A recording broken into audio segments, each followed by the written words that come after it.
Assalamualaikum warahmatullahi wabarakatuh. Salam sejahtera untuk kita semua. Om Swastiastu, Namo Buddhaya, salam kebajikan, Shalom. Semoga kita semua selalu diberikan rezeki yang lancar, kesehatan yang baik, dan umur yang panjang oleh Sang Pencipta. Jangan lupa untuk membalas salam ini di kolom komentar. Karena dengan saling membalas salam, artinya kita juga saling mendoakan agar kita semua diberi keberkahan, kesehatan, dan umur yang bermanfaat. Terima kasih apabila berkenan membalasnya, dan selamat menikmati kisah misteri yang akan segera dimulai.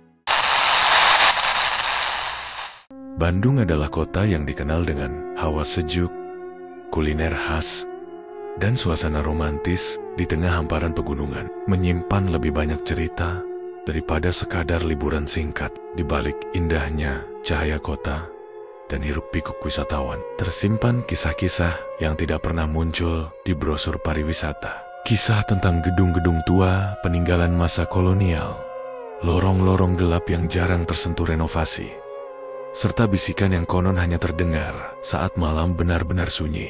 Salah satu kisah itu berasal dari sebuah hotel berarsitektur Art Deco yang terletak di jantung kota Bandung. Bangunannya menjulang dengan gaya Eropa klasik, lengkap dengan pilar-pilar besar dan jendela tinggi berbingkai kayu. Dari luar, bangunan itu terlihat megah, kokoh, dan elegan. Tapi bagi sebagian orang, terutama mereka yang pernah bekerja di sana lebih dari 5 tahun, hotel itu menyimpan sesuatu yang tidak bisa dijelaskan dengan logika.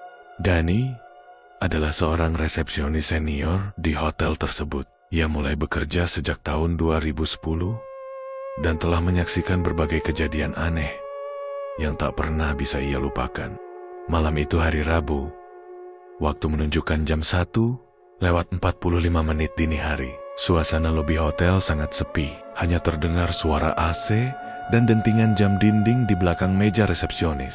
Dani duduk sendirian di balik meja, mengecek data check-in dan check-out tamu untuk keesokan harinya. Tiba-tiba, telepon meja berdering. Suaranya memecah kesunyian.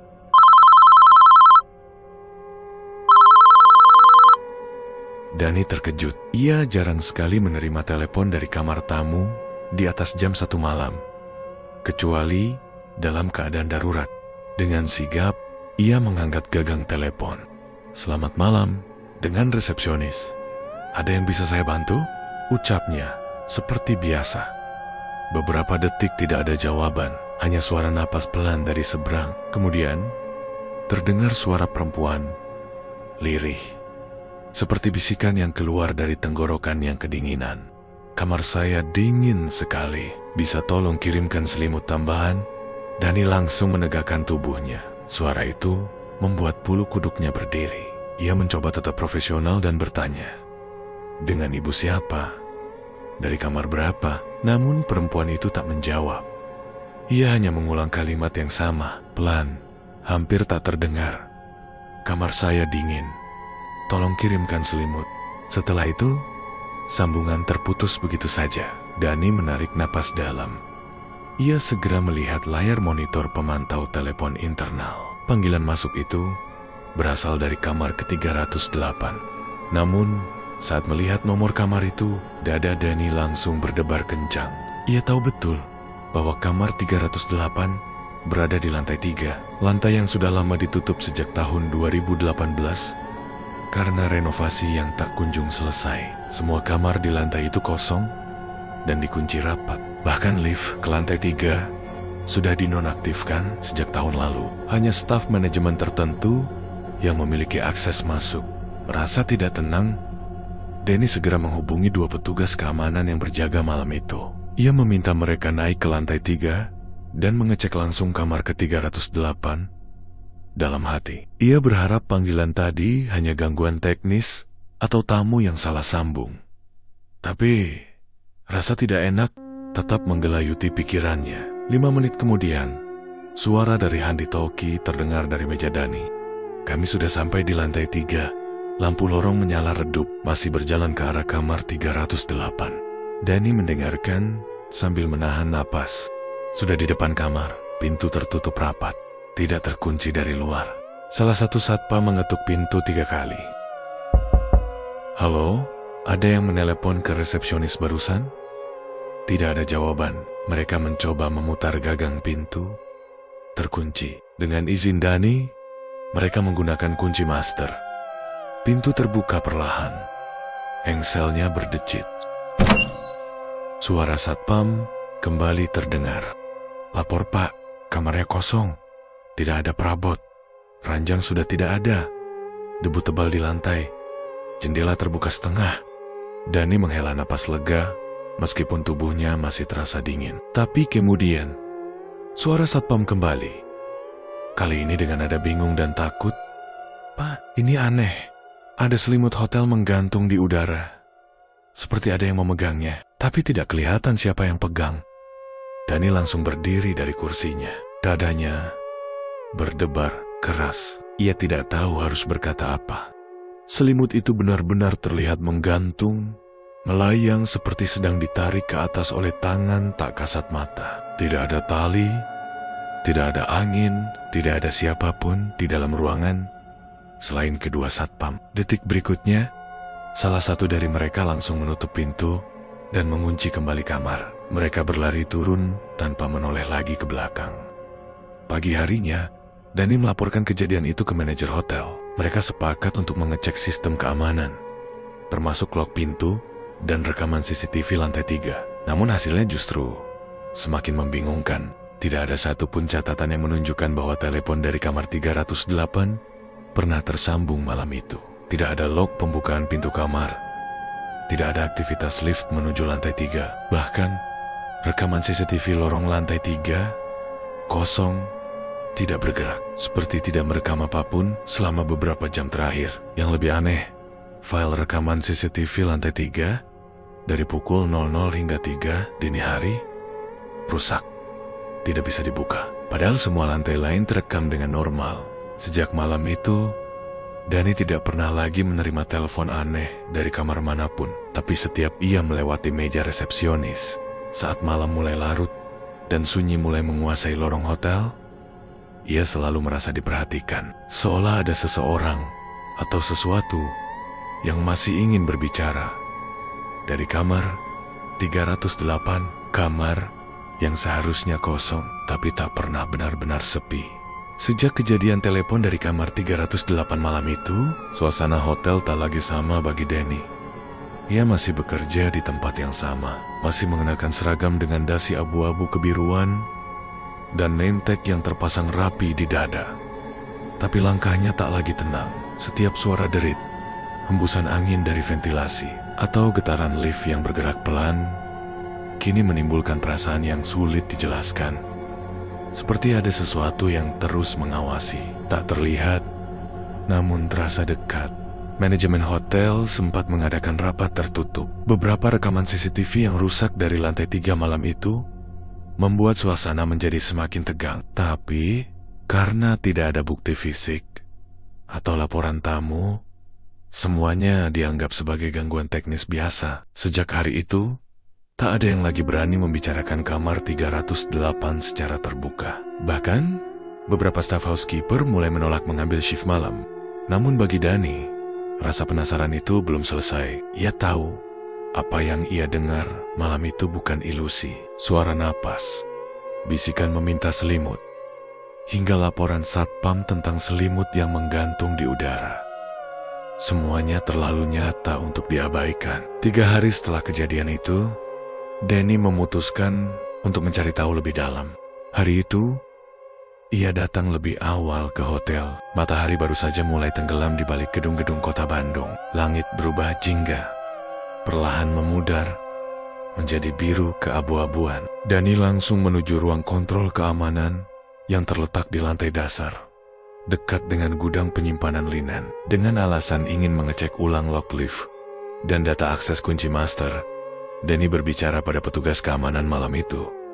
Seorang pria bernama Arwan yang sudah bekerja di hotel lebih dari 7 tahun.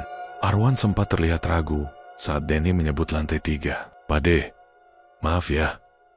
Saya tahu malam itu memang aneh. Tapi jujur, saya juga nggak nyaman ngomongin itu lagi. Ucap Arwan sambil memainkan kunci pintu lemari logistik di tangannya. Danny mencoba meyakinkan, saya juga nggak akan macam-macam, Wan. Saya cuma pengen tahu, kenapa waktu itu bisa ada panggilan dari kamar yang kosong. Nggak ada log panggilan, tapi suara itu jelas banget. Arwan menghela napas. Ia lalu membuka laci kecil di bawah meja kontrol. Ia mengambil satu map biru tua, agak usang, lalu menyerahkannya ke Danny.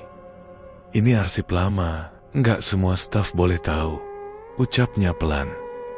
Danny membuka map itu perlahan. Di dalamnya terdapat beberapa salinan laporan insiden dari tahun 2009 hingga ke 2014.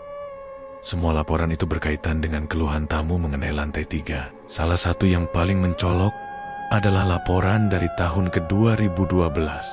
Isinya menyebutkan bahwa seorang tamu wanita asal Jakarta ditemukan tidak sadarkan diri di dalam kamar mandi, kamar ke-308. Menurut laporan, saat ditemukan oleh staf housekeeper keesokan paginya, wanita itu terduduk di pojok kamar mandi dengan mata terbuka lebar dan tangan gemetar. Namun ia tidak mampu bicara sepatah kata pun, hanya menangis dan terus memeluk tubuhnya sendiri.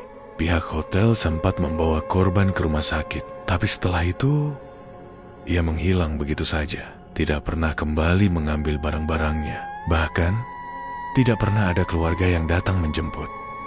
Danny menutup map itu dengan wajah pucat. Kamar 308 ternyata sudah lama menyimpan misteri.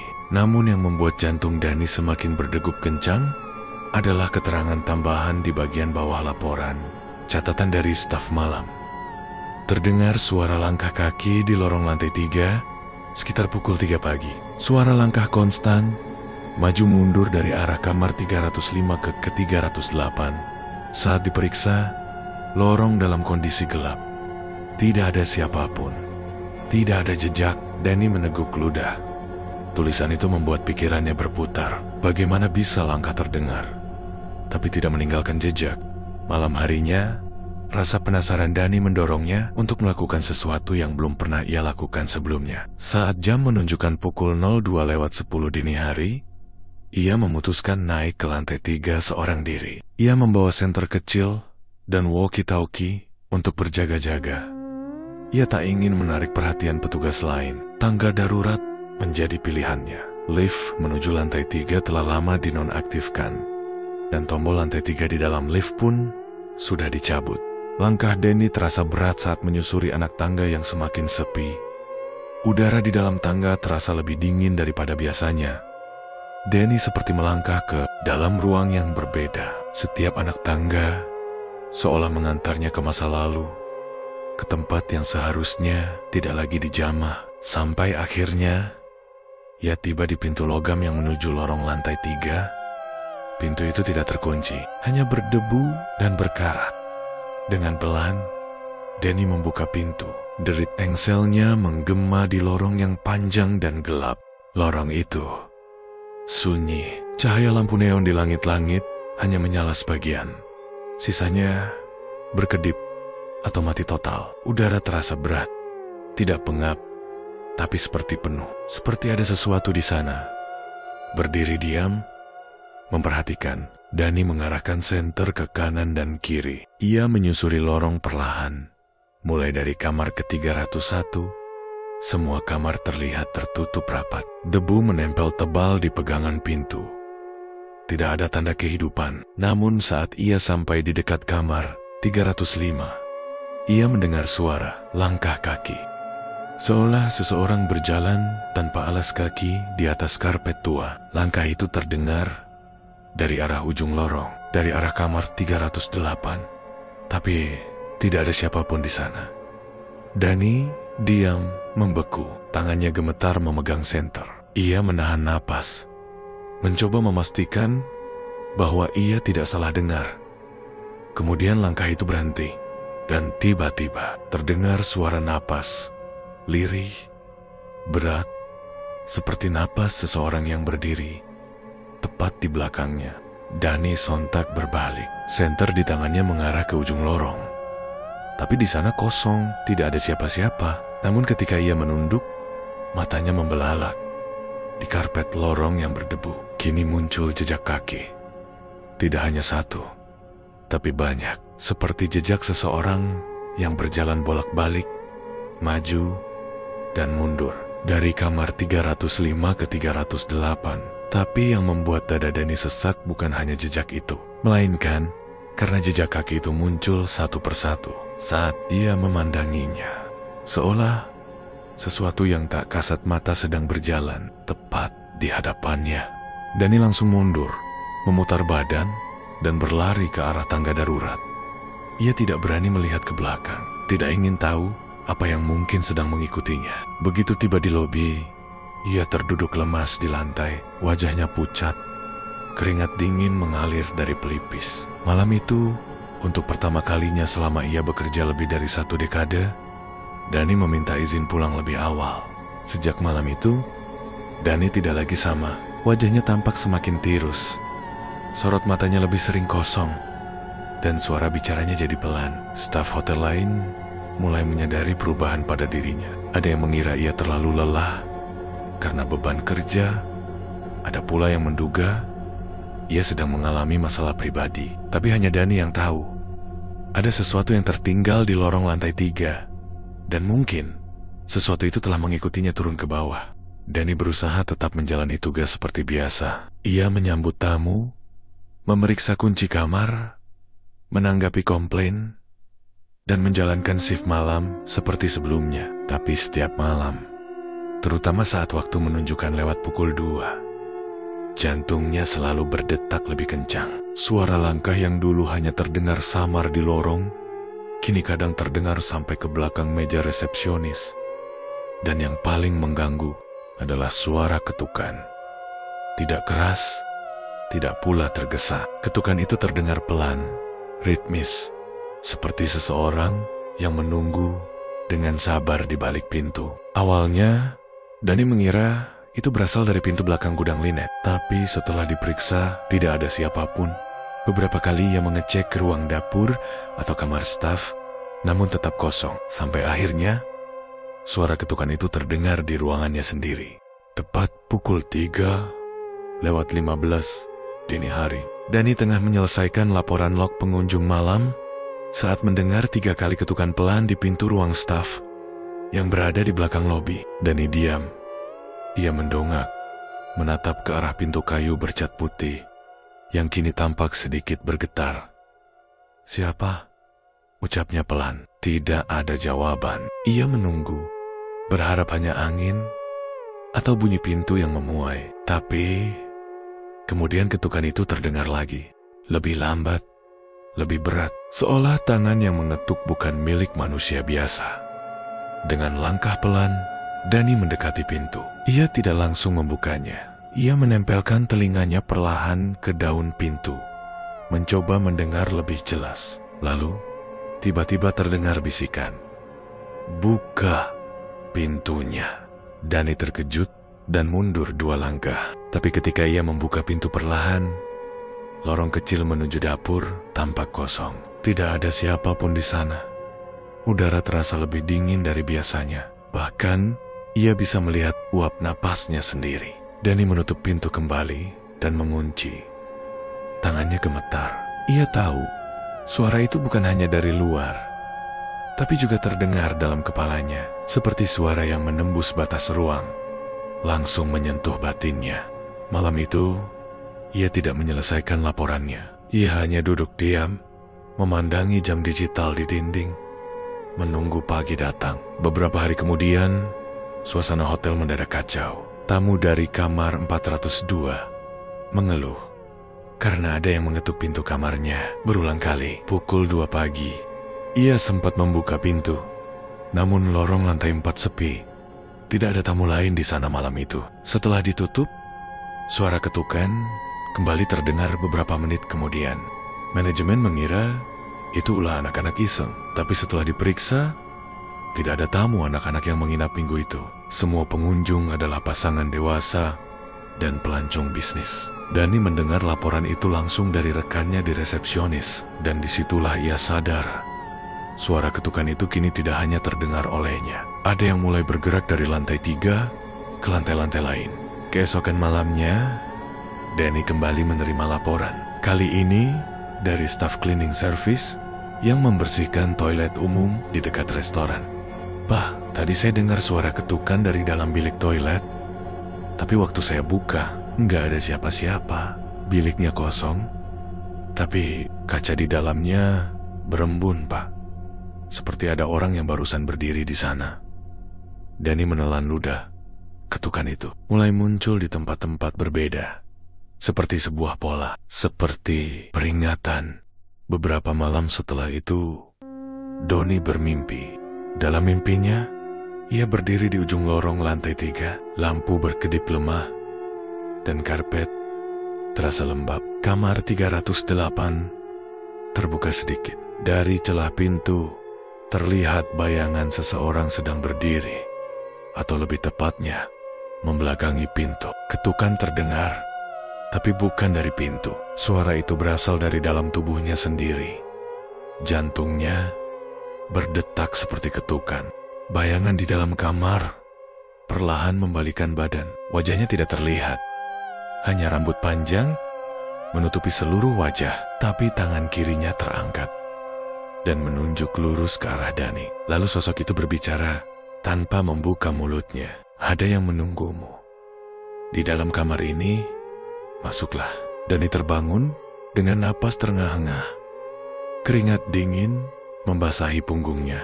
Ia melihat jam, dan seperti yang ia duga, waktu menunjukkan 03,08 pagi, tepat seperti nomor kamar itu.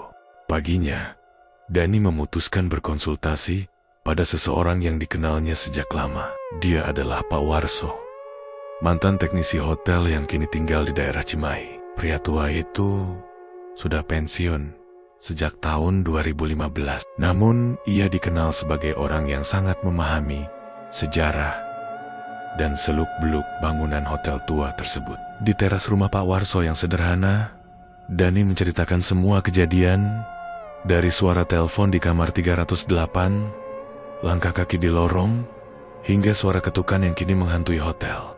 Pak Warso mendengarkan dengan wajah serius. Setelah Dani selesai bicara, pria tua itu menghela napas dalam-dalam.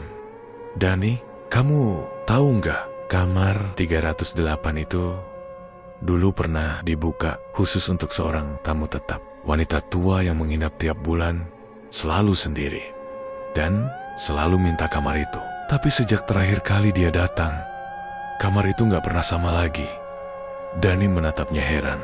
"Maksudnya gimana, Pak?" Pak Warso mengangguk pelan. "Waktu dia menginap terakhir kali, staf hotel nemuin kamar itu penuh bunga melati. Tirai ditutup semua, dan pintu kamar mandi dikunci dari dalam. Tapi nggak ada siapa-siapa di dalam. Nggak ada jenazah, nggak ada koper. Tapi bau bunga dan dupa masih tercium selama berhari-hari." Ia menatap Dani tajam. Sejak itu, banyak yang bilang, perempuan itu belum pernah benar-benar keluar dari kamar itu. Dani terdiam. Suara ketukan yang selama ini ia dengar, mungkinkah berasal dari dia? Apakah pintu yang diketuk itu bukan untuk dibuka, tapi untuk mengundang seseorang masuk ke dalam? Malam semakin gelap, tapi pikiran Dani semakin terang akan satu hal. Apapun yang pernah terjadi di kamar itu belum selesai. Dan kini, suara ketukan itu tidak lagi menunggu di balik pintu. Ia sudah masuk dan mulai mencari orang berikutnya yang bersedia mendengarkan. Pagi itu, setelah kembali dari rumah Pak Warso, Dani duduk lama di halte kecil seberang hotel. Tangannya menggenggam cangkir kopi yang tak lagi hangat. Pandangannya tertuju ke lantai 3, tepat ke arah jendela kamar ke-308. Tirainya masih tertutup rapat seperti biasa. Tapi Dani merasa ada seseorang yang berdiri di balik kain itu, mengintip ke arah jalan. Ia menarik napas panjang. Semua yang ia dengar dari Pak Warso malam sebelumnya seolah menjelaskan satu hal, bahwa apa yang selama ini menghantuinya bukan sekadar suara atau bayangan, tapi sebuah kehadiran nyata yang belum pernah benar-benar meninggalkan tempat itu. Hari itu, Dani memutuskan untuk mengambil langkah terakhir. Ia ingin melihat sendiri apa yang sebenarnya tersembunyi di dalam kamar 308. Tepat pukul 2 siang, saat aktivitas hotel sedang sibuk-sibuknya dan tamu sibuk check-in, Dani menyelinap ke ruang administrasi untuk mengambil salinan kunci kamar ke-308. Ia tahu kartu akses kamar itu sudah lama tidak digunakan, tapi sebagai staf lama, ia tahu bahwa satu salinan manual masih disimpan dalam kotak kunci lama. Dengan napas berdebar, ia menggenggam kunci logam kecil itu dan melangkah menuju tangga darurat. Suasana lantai 3 siang itu terasa lebih sunyi dari biasanya. Tidak terdengar suara vakum cleaner dari staf kebersihan, tidak juga suara televisi dari kamar lain. Hanya suara langkah kakinya sendiri di atas karpet yang mulai usang. Dani berdiri tepat di depan kamar ke-308. Ia menatap angka logam di atas pintu usang, berdebu, dan sedikit miring. Tangannya gemetar saat memasukkan kunci dan memutarnya perlahan. Pintu terbuka dengan suara berderit pelan. Udara dingin langsung menyergap wajahnya. Ruangan itu gelap, tirai tertutup, dan aroma yang aneh tercium. Bukan hanya bau apek, tapi seperti melati busuk yang dibiarkan terlalu lama. Dani melangkah masuk perlahan. Ia meraba dinding dan menyalakan lampu. Seketika, ruangan itu tampak dalam cahaya temaram. Kamar itu tidak rusak, tapi ada sesuatu yang sangat tidak wajar. Spray ranjang terlipat rapi, tapi tampak ada lekukan seperti seseorang baru saja tidur di sana. Meja rias dipenuhi debu, tapi cermin tampak bersih, terlalu bersih.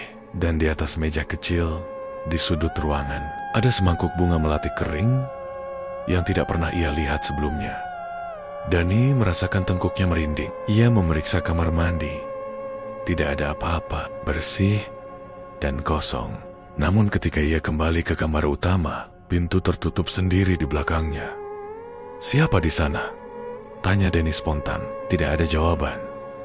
Lalu, terdengar lagi suara itu. Tapi kali ini, bukan dari pintu depan. Suara itu berasal dari lemari pakaian. Dani menoleh. Lemari kayu tua di pojok kamar tampak tertutup. Tapi salah satu pintunya bergerak pelan, membuka sendiri beberapa sentimeter. Dari celah itu, terlihat gulungan kain putih lusuh. Ia mendekat pelan-pelan dan membuka pintunya. Isinya kosong.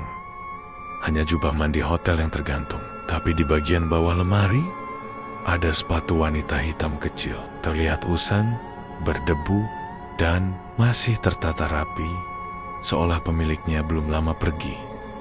Tiba-tiba, lampu kamar mati. Kegelapan menyelimuti ruangan. Dani berdiri kaku. Napasnya memburu. Kemudian, terdengar suara langkah pelan di belakangnya. Pelan, berat. Langkah demi langkah mendekat dari arah jendela ke arah tempat ia berdiri. Dani tidak berani menoleh. "Maafkan aku." Suara itu lirih, perempuan, serak, dan dalam. Dani langsung membalikkan badan, tapi tidak ada siapapun. Lampu kembali menyala seketika. Namun yang paling membuatnya terpaku adalah bayangan samar di cermin meja rias. Ia tidak melihat dirinya sendiri, tapi seorang wanita dengan rambut panjang, mengenakan gaun putih, berdiri diam sambil menatap ke arahnya.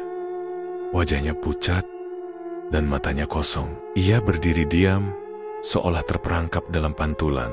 Lalu, wanita itu tersenyum, dan saat Dani menoleh ke arah meja rias secara langsung, bayangan itu sudah tidak ada. Dani melangkah mundur perlahan, tapi saat hendak membuka pintu kamar, sesuatu menghantam tubuhnya dengan keras.